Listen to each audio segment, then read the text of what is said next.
साथियों, केंद्र सरकार ने नए लेबर कोड के अनुसार नया गजट नोटिफिकेशन जारी कर दिया है, नया राजपत्र जारी कर दिया है। जी हां, और ये पूरे भारत में लागू होगा, चाहे आप किसी भी प्रदेश के हों, किसी भी स्टेट के हों, पूरे भारत के कर्मचारियों को इसका फ़ायदा मिलना है।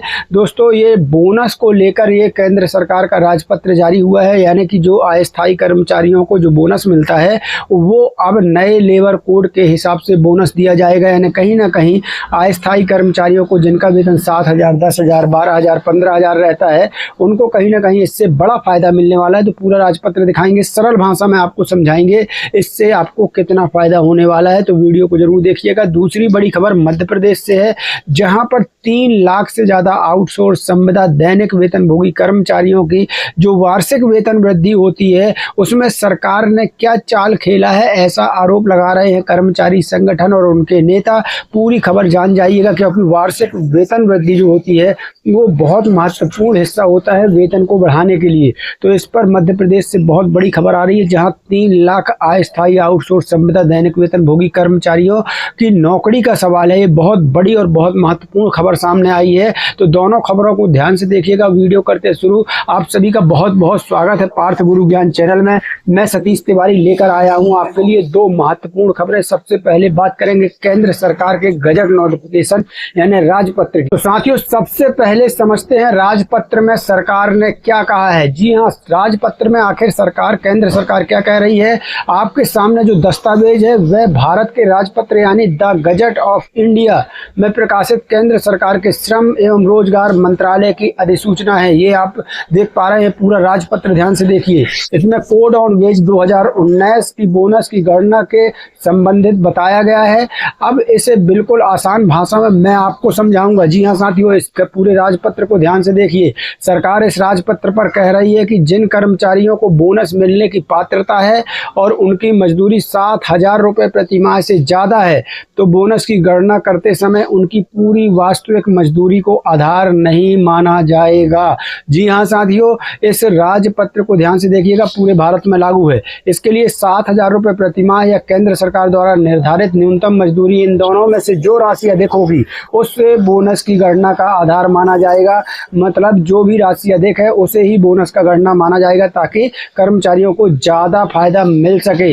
यहाँ पर एक उदाहरण मैं आपको बताता हूँ और उदाहरण के जरिए समझाता हूँ कि इसका फायदा क्या है। मान लीजिए किसी पात्र कर्मचारी की मजदूरी 10,000 रुपये प्रति माह है, तो इसका मतलब यह नहीं है कि सरकार ने उसका वेतन घटाकर 7,000 रुपये कर दिया है। ये बिल्कुल नहीं है। कर्मचारी को उसकी वास्तविक मजदूरी ही मिलेगी जो मिलती आ रही है, लेकिन जो बोनस मिलते हैं ना बीच बीच में, उसमें इस राजपत्र के जरिए वृद्धि हो जाएगी। ये राजपत्र पूरे भारत के हर एक राज्य में लागू होगा। लेकिन बोनस की गणना करते समय नियम के अनुसार, यहाँ देख लीजिए, नियम के अनुसार 7,000 रुपये या लागू केंद्रीय न्यूनतम दूरी जो भी अधिक होगी उस राशि को आधार मानकर कर्मचारी को बोनस दिया जाएगा। यानी यह कोई वेतन घटाने का आदेश नहीं है, और ना ही यह ऐसा आदेश है कि सभी कर्मचारियों की सैलरी 7,000 रुपये प्रति माह कर दी गई। यह केवल बोनस की गणना किस वेतन राशि के आधार पर होगी यह बताने वाली अधिसूचना है। तो अब नए लेबर कोड के हिसाब से 7,000 या फिर अगर आपको उससे ज़्यादा मिलते हैं तो जो ज़्यादा मिलता है वही राशि के हिसाब से कर्मचारियों का बोनस मिलेगा। अब सबसे महत्वपूर्ण सवाल, क्या इस आदेश में सभी कर्मचारियों का बोनस बढ़ गया है? तो इसका जवाब यह है कि ऐसा कोई ज़रूरी नहीं है कि सभी कर्मचारियों का बोनस इससे बढ़ गया है, क्योंकि यह अधिसूचना बोनस की गणना का आधार निर्धारित करती है। किस कर्मचारी को बोनस मिलेगा, कितना बोनस मिलेगा और उसकी पात्रता क्या होगी, यह संबंधित कानून और कर्मचारी की परिस्थितियों पर निर्भर करेगा। इसलिए इस राजपत्र को देखकर सीधे यह कहना कि सभी कर्मचारियों का बोनस बढ़ गया है, ये भी सही नहीं होगा। लेकिन कहीं ना कहीं इस राजपत्र से कर्मचारियों को फायदा मिलने वाला है, और ये पूरे देश में लागू होगा, किसी भी राज्य के आप कर्मचारी हो। राजपत्र में साफ लिखा है कि यह अधिसूचना 21 नवंबर 2025 से प्रभावी मानी जाएगी। यानी अधिसूचना 25 अगस्त 2026 को प्रकाशित हुई है, यानी ये अभी प्रकाशित हुई है, लेकिन इसका जो प्रभाव रहेगा, ये जो लागू होगी वो 21 नवंबर 2025 से लागू होगी। इस राजपत्र में यह स्पष्ट लिखा है। यह बात भी कर्मचारियों के लिए महत्वपूर्ण है, जो मैंने बताई कि 21 नवंबर 2025 से ही लागू होगी। अब चलते हैं साथियों दूसरी बड़ी खबर की तरफ। मध्य प्रदेश के करीब 3 लाख कम वेतन वाले कर्मचारियों की बात करेंगे। अब साथियों यहाँ पर मैंने स्क्रीन में ये पूरी खबर लगा रखी है, आप इस पर ध्यान से देखते चलिएगा। खबर में करीब 3 लाख से कम वेतन पर 3 लाख कर्मचारी जो हैं, जो अस्थायी कर्मचारी के रूप में काम करते हैं, उसको लेकर ये खबर है। इसमें स्थायी कर्मचारी, दैनिक वेतनभोगी, सुरक्षा श्रमिक और आकस्मिक कर्मचारी, संविदा आउटसोर्स कर्मचारी, सभी कर्मचारी इस खबर में शामिल हैं। खबर के अनुसार इन कर्मचारियों को वेतन वृद्धि और दूसरी कर्मचारी सुविधाओं का पर्याप्त लाभ जो है नहीं मिल पाने की बात कही गई है। कर्मचारी संगठन की ओर से कहा गया है कि महंगाई लगातार बढ़ रही है, लेकिन कम वेतन पाने वाले कर्मचारियों की आर्थिक स्थिति काफ़ी कठिन है। खबर में पुराने वेतनमानों के उदाहरण भी दिए गए हैं, जैसे 4,000 से 8,000 रुपये कई कर्मचारियों को मिलता है, बहुतों को 4,500 से 7,500 रुपये प्रति माह मिलता है और बहुतों को 5,000 से 10,000 रुपये प्रति माह तक मिलता है। कर्मचारी संगठन की क्या मांग है? तो कर्मचारी संगठन की मांग है कि इन कम वेतन पाने वाले कर्मचारियों को भी उचित वेतनमान, वार्षिक वेतन वृद्धि और आवश्यक कर्मचारी सुविधाओं का लाभ दिया जाए। 3 लाख कर्मचारियों की परेशानी इसमें क्या बताई गई है तो वो भी सुन लीजिए। खबर में बताया गया है कि कम वेतन पाने वाले कर्मचारी लंबे समय से अपनी आर्थिक समस्याओं का सामना कर रहे हैं। महंगाई बढ़ने के साथ घर खर्च, बच्चों की पढ़ाई, स्वास्थ्य और रोजमर्रा की जरूरतों का खर्च भी बढ़ गया है। अभी अभी आपने ताज़ा भी देखा होगा, शक्कर 70 रुपये किलो, प्याज के अलग दाम बढ़ गए, यहाँ चाय पत्ती अलग महंगी हो गई, दाल अलग महंगा हो गया, पेट्रोल डीजल सब महंगा है। लेकिन आज आउटसोर्स अस्थायी दैनिक वेतनभोगी संविदा कर्मचारी ही सरकार की नज़र में सस्ता है। तो यहाँ पर कर्मचारियों ने मांग की है, संगठनों ने मांग की है कि इनकी भी उचित वेतन वृद्धि होनी चाहिए। संगठन की ओर से सरकार के सामने इस मामले को उठाने की बात कही गई है। लेकिन यहाँ एक जरूरी बात आप ध्यान दीजिए कि इस खबर को ध्यान से समझना बहुत जरूरी है। अभी जो समाचार सामने आया है उसमें कर्मचारियों की मांग और समस्या को उठाया गया है। इसका मतलब यह नहीं है कि मध्य प्रदेश सरकार ने अभी सभी 3 लाख कर्मचारियों का वेतन बढ़ाने का अंतिम आदेश जारी कर दिया है।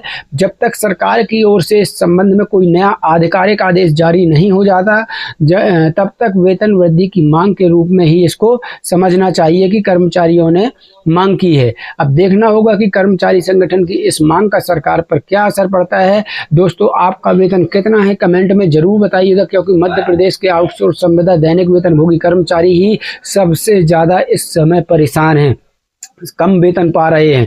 आपका वेतन वास्तव में आपके हाथ में कितना आता है कमेंट में सही एक बार जरूर बताइएगा। अब चलिए दोनों खबरों को मैं एक बार शॉर्ट में आपको बता दूं। तो पहली खबर जो केंद्र सरकार की मैंने आपको बताई, केंद्र सरकार के राजपत्र में बोनस की गणना के लिए वेतन की सीमा से संबंधित नियम बताया गया है, जो कि एक नया केंद्र सरकार ने राजपत्र जारी करके बताया है। अगर बोनस के पात्र कर्मचारी की मजदूरी 7,000 रुपये से अधिक है तो बोनस की गणना के लिए 7,000 रुपये या केंद्र सरकार की निर्धारित न्यूनतम मजदूरी जो भी ज़्यादा हो उसे आधार माना जाएगा बोनस के लिए। ध्यान रहे, यह वेतन 7,000 रुपये करने का आदेश नहीं है, यह बोनस की गणना का नियम है। यानी आप बिल्कुल ये मत सोचिएगा कि आपका वेतन ज़्यादा था तो उसको घटा दिया गया है। ये बोनस गणना के लिए ये राजपत्र जारी किया गया है, ना कि 7,000 वेतन करने के लिए। दूसरी खबर, मध्य प्रदेश के करीब 3 लाख कर्मचारी जो कम वेतन पाने वाले कर्मचारियों को लेकर थी। इन कर्मचारियों के वेतनमान, वार्षिक वेतन वृद्धि और सुविधाओं को लेकर कर्मचारी संगठन ने सरकार के सामने अपनी मांग रखी है। तो एक तरफ केंद्र सरकार का बोनस गणना से जुड़ा राजपत्र है और दूसरी तरफ मध्य प्रदेश में कम वेतन पाने वाले कर्मचारियों को वेतन बढ़ाने की मांग है। अगर सरकार इस मामले में आगे कोई नया आदेश जारी करती है तो वह कर्मचारियों के लिए बड़ी खबर हो सकता है। अगर आप कर्मचारी हैं तो कमेंट में जरूर बताइएगा कि आप किस विभाग में काम करते हैं और आपके यहाँ वर्तमान में कितना वेतन मिल रहा है। वास्तव में बताइएगा कितना वेतन दिया जा रहा है। वीडियो साथियों अगर आपको उपयोगी लगी है तो लाइक जरूर कर देना और इस चैनल को जरूर सब्सक्राइब करके रखिए, ताकि हर नए आदेश की जानकारी, हर नई खबर की अपडेट आप तक सबसे पहले पहुँच सके। तो इस चैनल को जरूर सब्सक्राइब कर लीजिएगा। सरकारी आदेश एवं कर्मचारी संबंधी खबरों के लिए हमसे हमेशा जुड़े रहिए। मिलते हैं नई अपडेट के साथ, नई जानकारी के साथ। तब तक के लिए जय हिंद, जय भारत।